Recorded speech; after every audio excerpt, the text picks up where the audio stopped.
अस्सलाम वालेकुम guys, welcome back to another video. यार दोबारा से इंडिया ने ऑस्ट्रेलिया को हरा दिया यार। ये तो मेरे ख्याल में फुल इंतकाम की आग में यार मैच खेलने आते हैं और फिर हरा भी देते हैं। तो एक और बार इंडिया ने हरा दिया ऑस्ट्रेलिया को और ये मुसलसल दूसरी शिकस्त थी वर्ल्ड कप फाइनल जीतने के बाद। तो वैसे भी ये ऑस्ट्रेलिया की बी ही टीम है, क्योंकि जो सारे परफॉर्मर्स थे वो अब चले गए वापस ऑस्ट्रेलिया। और ये ऑस्ट्रेलिया की भी बी टीम है और इंडिया की भी बी टीम आप कंसिडर कर सकते हैं, क्योंकि इंडिया के ऑलमोस्ट 11 के 11 प्लेयर चेंज हो गए हैं सिवाय स्काई के। और इसी के साथ ऑस्ट्रेलिया में स्मिथ और जंपा और मैक्सवेल, इसके अलावा बाकी सारे प्लेयर चेंज हो गए हैं।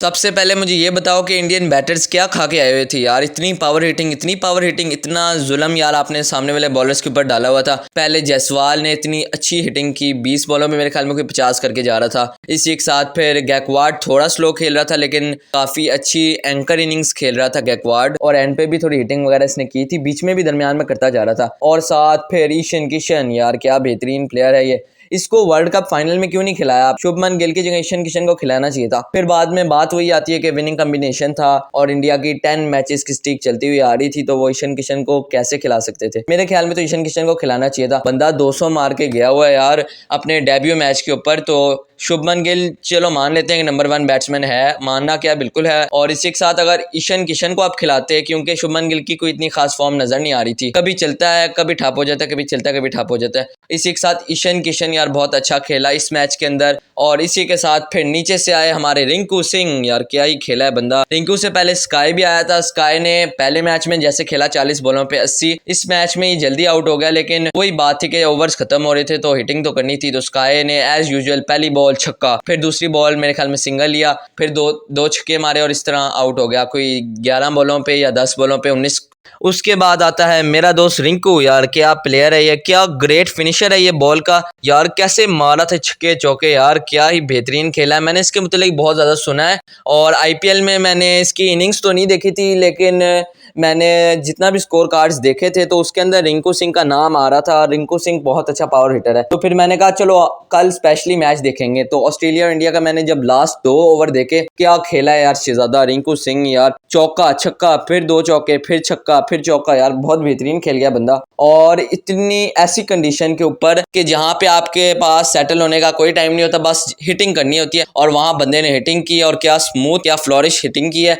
एक इंडिया के पास फिनिशर होता था MS धोनी, वो भी बहुत लेवल खेलता था, लेकिन वो कोई 9 बॉलों पे 20 या 25 स्कोर कर लेता था। रिंकू सिंह ने 9 बॉलों पे 31 किया, कोई 31-40। यार क्या इनिंग खेला ये बंदा आईपीएल के अंदर जितना इंप्रेसिव था उतना ही इंप्रेसिव ये आजकल भी खेल रहा है। और मेरे ख्याल में तो ये पक्का जाएगा T20 के स्क्वाड के अंदर, जो कि 6 महीने बाद एक और वर्ल्ड कप मेरे ख्याल में आ रहा है वेस्ट इंडीज और अमेरिका के अंदर, ये T20 का। तो इसके अंदर मेरे ख्याल में जायसवाल, गैकवाड, ईशान किशन, स्काई और रिंकू, इन 5 बंदों का नाम तो फिक्स्ड होगा, क्योंकि ये बहुत बेहतरीन खेल रहे हैं, T20 के प्योर प्लेयर्स हैं। और इसी के साथ ऑस्ट्रेलिया की बात की जाए तो ऑस्ट्रेलिया का नेथन एलिस ने यार अच्छी बॉलिंग की, 4 विकेटें ली, 3 से 4 विकेटें ली बंदे ने। और बंदे ने जो स्लो डिलीवरीज डाली यार उसने वर्क किया, क्योंकि बाकी सारे पेस डाली जा रहे थे बॉल पे, इसने यार हाथ हौला रख के स्लो डिलीवरीज डाली हैं, कटर्स डाले हैं, जिसकी वजह से विकेट्स मिली हैं। तो बहुत कमाल बॉलिंग की नेथन एलिस ने। और बाकी नेथन एलिस ही इस पिच के ऊपर स्पेशलिस्ट था जो बॉल कर सकता था, क्योंकि नेथन एलिस मेरे ख्याल में आईपीएल के अंदर भी खेला हुआ है, तो उसको तजुर्बा था इनके अगेंस्ट खेलने का। और काफ़ी अच्छी बॉलिंग की है, पूरी लेंथ पे मेरिट पे बॉलिंग कर रहा था। बाकी इसी के साथ ईशान किशन भाई थोड़ी ज़्यादा ओवर एक्टिंग नहीं होगी, बंदे ने यार गिर के लेट के हिटिंग की है, क्या ही खेला यार बंदा। आखिरी जब वो आउट भी हुआ है कोई 50 करके गया था, तो जब वो शॉट मारी है वो शॉट मारते गिर गया था और बाद में कैच आउट हो गया। इसी के साथ पिछले ओवर्स में ये इस तरह की बैटिंग कर रहा था, ये स्टेबल, ये बस जैसे खड़ा होकर बैटिंग कर रहा था, शॉट लगाते साथ ही गिर जाता था। मैंने कहा बंदे को क्या हो गया यार। या तो ऐसा लग रहा था कि ये थक गया काफ़ी ज़्यादा, या ऐसा लग रहा था कि बंदा कोई नई शॉट इन्वेंट करना चाह रहा है। ऐसे गिर के खेल रहा था यार, क्या कमाल खेल रहा था। और इसके बाद फिर आउट भी हो गया, बहुत अच्छी हिटिंग की। बाकी इसी के साथ जब बॉलिंग की बारी आई इंडिया की, तो मुझे लग रहा था कि ये मैच काफ़ी ज़्यादा फंसेगा। 240 का मेरे ख्याल में कोई टारगेट दिया था। मैंने कहा ऑस्ट्रेलिया भी आएगा, हिटिंग करेगा। इंग्लिश भाई आएंगे जो लास्ट मैच में 50 बॉलों पे 110 मैंने स्पेशली मैच लगाया कि मैं जॉश इंग्लिश की बैटिंग देखूंगा, इसने क्या कुटाई करनी है इंडिया के बॉलर्स की, जैसे इसने लास्ट मैच में भी की थी। भैया इसने कुटाई क्या करनी थी, खुद की कुटाई हो गई, 2 स्कोर करके आउट हो गया, 2 नंबर बंदा निकला यार, क्या कर गया इंग्लिश, मुझे समझ ही नहीं आई। रवि बिश्नोई ने आउट कर दिया इंग्लिश को, और इसी के साथ फिर जाते जाते रवि बिश्नोई 3 विकेटें ले गया, और मेरे ख्याल में प्रासीदा ने भी कोई 3 विकेटें ले ली,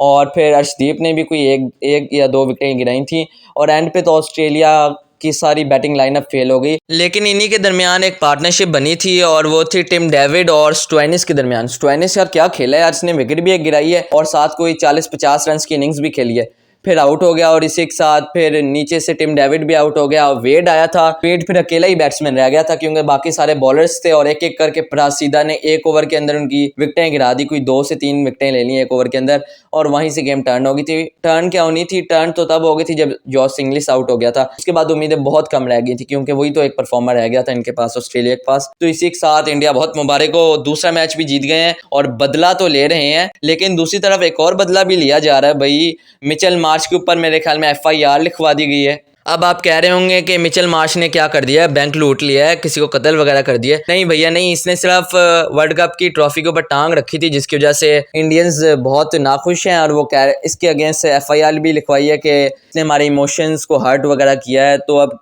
इसी के साथ FIR से सिर्फ इतना ही मालूम हो रहा है कि इंडिया से ऑस्ट्रेलिया की ये जीत अभी तक हजम नहीं हुई, और अभी तक मेरे ख्याल में 100 का माहौल चल रहा है। तो पहली बात तो ये है कि मिचेल मार्श ट्रॉफी के ऊपर जो मर्जी करे, तोड़ दे बेशक उसे, बेशक उसके ऊपर थूक फेंके, बेशक उसके ऊपर टांग रखे, बेशक उसको लेके सोए, जो मर्जी करे, अब ये उनका माल है। ये ट्रॉफी अब ऑस्ट्रेलिया की होगी, अब ऑस्ट्रेलिया जो मर्जी करे, ऑस्ट्रेलिया बेशक तोड़ दे, बेशक बेच दे, बेशक ट्रॉफी का सत्यानाश कर दे, तो अब तो ये उनकी चीज़ है, उनकी प्रॉपर्टी है। तो अब हम तो कुछ भी नहीं कह सकते कि ये ट्रॉफी के साथ ये कर रहा है वो कर रहा है, ये अब कुछ भी नहीं हो सकता, सिर्फ बातें हैं, क्योंकि अब जिसकी ट्रॉफी है वो जो मर्जी चाहे करे। इसी के साथ गाइस इंडिया और ऑस्ट्रेलिया की फैंटेसी भी अवेलेबल है वर्चुअल 11 पे, तो अभी जाके डाउनलोड करें, लॉगिन करें, साइन अप करें और अपनी टीम बनाएं और 3000 तक जीतने का मौका पाएं। इसी के साथ पहले 15 बंदों को कुछ ना कुछ प्राइज मिलेगा, तो इसी के साथ आप जल्दी जाएं वर्चुअल 11 के ऊपर, और इसी के साथ वर्चुअल 11 के ऊपर टीम बनाएं और जीतें। इसी के साथ वर्चुअल 11 पे आप इजीली जीत सकते हैं, क्योंकि अब मैच हो रहे हैं इंडिया और ऑस्ट्रेलिया के B टीम्स के दरमियान, और इसके अंदर जो प्लेयर्स हैं इतने लोगों को नहीं उनका पता। जायसवाल कैसा खेलता है किसी को कुछ नहीं पता, गैकवाड कैसा खेलता है, रिंकू कैसा खेलता है, ये अभी नए प्लेयर्स आए हैं इंडिया के, और इंडिया इनको टेस्ट कर रही है। तो अगर आप लोगों को ज़्यादा अच्छा नॉलेज है तो आप इनको अपनी टीम में रख के आराम से जीत सकते हैं।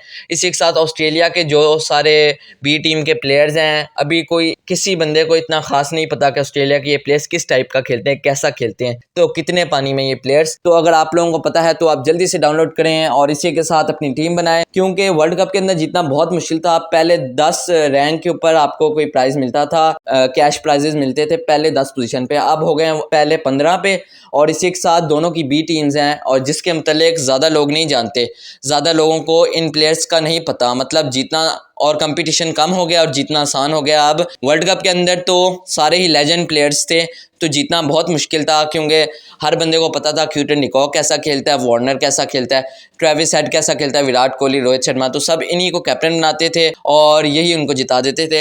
इसी के साथ अब आ चुकी है B टीम्स के दरमियान मैच, तो इसके अंदर जीतना बहुत ज़्यादा आसान है, क्योंकि मुकेश कुमार का किसी को इतना खास नहीं पता होगा पाकिस्तान के अंदर, इसी के साथ प्रासीदा का किसी को नहीं पता होगा, रवि बिश्नोई का थोड़ा बहुत पता होगा, और अक्षर पटेल, मतलब ये प्लेयर्स ट्रम्प कार्ड पिक होंगे और इजीली आप जीत सकते हैं अगर आप इनको टीम में रखेंगे, क्योंकि ज़्यादा % लोग इनको अपनी टीम में नहीं रखेंगे। इसी के साथ ऑस्ट्रेलिया की तरफ से जैसे कल नेथन एलिस था, उसका किसी को ज़्यादा पता नहीं था और बहुत कम लोगों ने उसको अपनी टीम में रखा होता। इसी के साथ बैटिंग की एग्जाम्पल दूँ तो बैटिंग के अंदर स्काई और इंग्लिश स्मिथ, इस तरह के प्लेयर मेजॉरिटी कैप्टन और वाइस कैप्टन होते हैं, जबकि दूसरी तरफ जायसवाल चल गया, गैकवाड चल गया, इसी के साथ ईशान किशन चल गया, फिर रिंकू चल गया।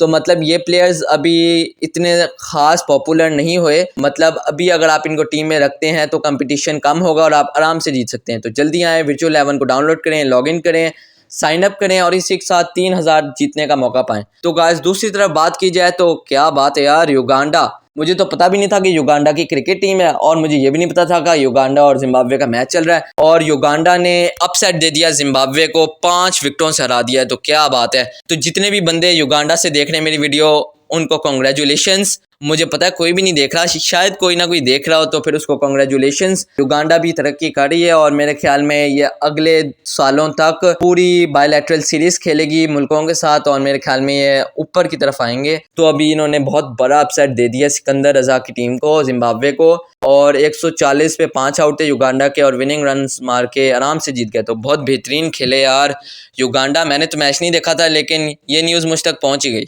बाकी दूसरी तरफ बहुत से लोग मुझे कह रहे हैं कि आईपीएल के ऊपर भी वीडियो बनाओ, आईपीएल की रिटेंशन, कौन से प्लेयर आईपीएल के इस साल खेलेंगे, कौन से प्लेयर किस टीम के पास जाएंगे, कौन सा प्लेयर कितने में बिकेगा।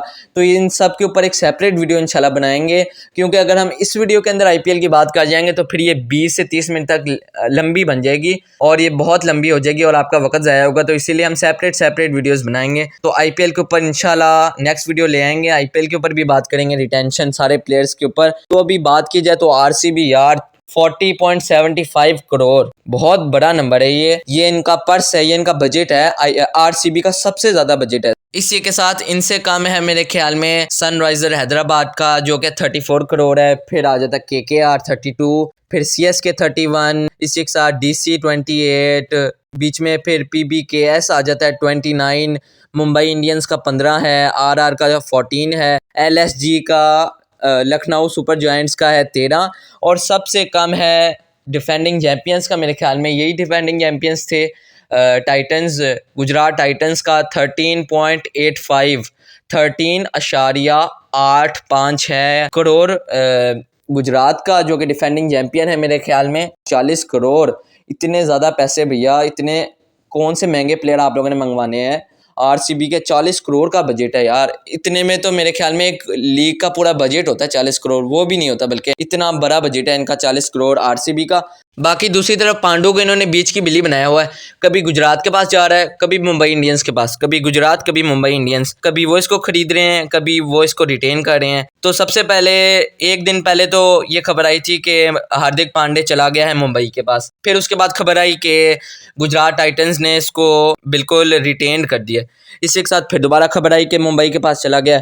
फिर कोई 5:25 पे ये खबर आई थी कि हार्दिक पांडे रिटेन हो गया गुजरात टाइटन से। मैंने कहा चलो अच्छी बात है, कैप्टन रहेगा गुजरात का, काफ़ी अच्छी कैप्टनसी करता है, तो अच्छी बात है, रिटेन हो गया। फिर 7:25 पे एक और खबर आती है कि Hardik Pandya traded to Mumbai Indian, और मुंबई इंडियन ने खरीद लिया हार्दिक पांडे को। तो 2 घंटे के बाद फिर ये फैसला चेंज हो गया है, और फिर पहले जो फैसला आ रहा था कि रिटेन्ड है, उसके बाद ट्रेडेड हो गया। कहाँ? तो भैया पांडे कभी इधर जा रहा है, कभी उधर जा रहा है। भैया उससे पूछ लो कि उसने कहाँ पे जाना है, कभी यहाँ जा रहा है, कभी वहाँ जा रहा है, कभी यहाँ जा रहा है, कभी वहाँ जा रहा है। यही ट्वीट्स वगैरह, यही हर जगह यही चल रहा है कि पांडे कभी इधर जा रहा है, कभी उधर जा रहा है। भैया पांडे से खुद पूछ लो, क्या पता वो गुजरात टाइटंस और मुंबई इंडियन दोनों से ही बोर हो गया हो, क्या पता वो कह रहा हो कि मैं आरसीबी में जाता हूँ और आरसीबी को पहली बार जिता देता हूँ आईपीएल, या फिर मैं किसी और टीम में जाता हूँ, या फिर मैं लखनऊ में जाता हूँ।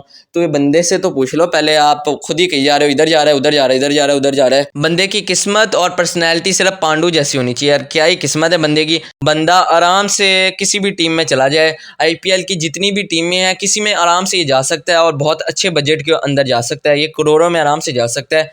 लेकिन अभी ये गुजरात और मुंबई इंडियंस के दरमियान में चली जा रहा है, और मेरे ख्याल में अब ये फाइनल खबर होगी कि अब ये मुंबई के पास चला गया है। इसी के साथ शाकिब भैया कहाँ चले गए हो? शाकिब भैया पार्लियामेंट्री इलेक्शंस के अंदर पार्टिसिपेट कर रहे हैं बांग्लादेश के अंदर, और अब ये पॉलिटिक्स की ओर जा रहा है शाकिब। तो क्या बात है यार, बंदा क्रिएटिव बंदा है। अभी क्रिकेट के बाद सीधा अब इलेक्शंस लड़ रहा है, तो हर किसी ने तो शाकिब को ही वोट दे देना है, तो शाकिब आराम से जीतेगा। जिस भी पार्टी की तरफ से होगा तो शाकिब ने आराम से जीत जाना है। जाते जाते थोड़ी फुटबॉल के ऊपर भी बात हो जाए, क्योंकि क्रिकेट पे बहुत ज़्यादा बात हो चुकी है। वर्ल्ड कप पूरा सीज़न हमने कवर कर लिया है, तो अब थोड़ी बात फुटबॉल के ऊपर हो जाए। तो फुटबॉल की दुनिया के अंदर अब चैंपियंस लीग का जो मैच है 29 नवंबर 2023 को, और ये डॉर्टमुंड और मिलान के दरमियान खेला जाना है। और इसके अंदर मैं अपनी राय का इज़हार कर लेता हूँ कि कौन जीतेगा। वैसे मैं इतना ख़ास फुटबॉल देखता नहीं हूँ, लेकिन जितना भी देखता हूँ उस एक्सपीरियंस के हिसाब से मैं बता ही दूंगा कि कौन जीतेगा। तो अब मिलान एक तरफ और एक तरफ है डॉर्टमुंड, तो मुझे लगता है मिलान जीतेगा, और इसकी विनिंग परसेंटेज कोई 48% चांसेस हैं कि मिलान जीतेगा। अब ये ना कहना कि सामने है 48% चांस इनके हैं तो 52 उनके होंगे। भैया ये क्रिकेट नहीं है, इसके अंदर फुटबॉल है। तो फुटबॉल के अंदर 3 कंडीशंस होती हैं, एक कि मिलान जीत जाए, दूसरी कंडीशन ये कि डॉर्टमुंड जीत जाए, और तीसरी कंडीशन ये है कि ड्रॉ हो जाए मैच। तो 26% चांसेस हैं कि डॉर्टमुंड जीतेगा, जबकि 26% चांसेस हैं कि ये मैच ड्रॉ होगा। मतलब दोनों के गोल सेम होंगे, 0-0 या 1-1 इस तरह कोई ड्रॉ हो जाएगा।